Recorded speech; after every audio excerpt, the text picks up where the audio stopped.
आज कोरोना के पेशेंट्स सरकारी अस्पताल में जाए कि प्राइवेट अस्पताल में, इस मुद्दे पर सोचकर ही निर्णय लेते हैं। और जो गरीब हैं, जो राशन भी पाने में मुश्किल है जिनको होती है, वो अगर गवर्नमेंट हॉस्पिटल में जाते हैं तो इसीलिए कि वहाँ निःशुल्क उपचार उनको मिलने की आशा है।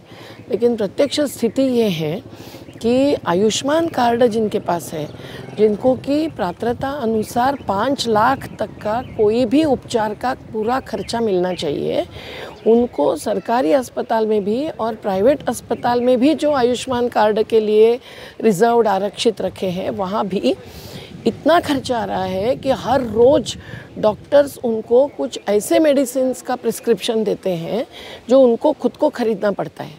और इसका कारण एक बताते हैं कि सरकार के पास वो दवा नहीं है। अब अगर मेरूपेनम सरकार के पास नहीं है और वही आईवी के रूप में, इंजेक्शन के रूप में, एंटीबायोटिक्स के रूप में उनको देनी है, तो कैसा खर्चा होता है। हर रोज़ का 3 से 4 हज़ार तक का खर्चा आता है। अभी मैंने मिली कोई सब्जी बेचने वाला, कोई बिल्कुल मजदूरी करने वाला, उसको भी 50,000 70,000 तक खर्चा करना पड़ा है अस्पताल में होते हुए।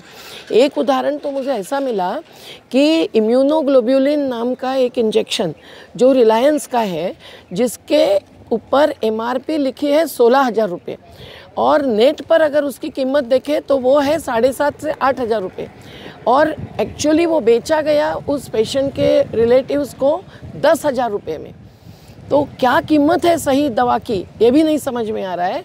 और 10,000 रुपये का इंजेक्शन अगर कुछ दिन तक चालू रखना जो डॉक्टर्स कहते हैं, तो उसका तो बैंक बैलेंस क्या, उसकी ज़िंदगी ख़त्म हो जाएगी।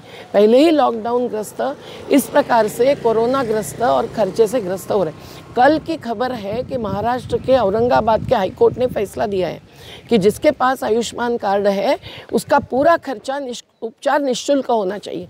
अगर उसको बाहर के मेडिकल स्टोर से कुछ खरीदना पड़ा है तो उसका भी बिल्स का खर्चा सरकार ने उसको वापस करना चाहिए। लेकिन वो यहाँ बिल्कुल नहीं हो रहा है। जबकि 6 मई को अभी जो आदेश आया है मध्य प्रदेश सरकार का, उसमें लिखा है कि हर सरकारी अस्पताल में और हर प्राइवेट अस्पताल में जहां आयुष्मान कार्ड चलता है, जैसे इस बड़वानी ज़िले में बहुत सारे प्राइवेट हॉस्पिटल हैं, वहां निःशुल्क उपचार उस आयुष्मान कार्ड धारकों का होना चाहिए।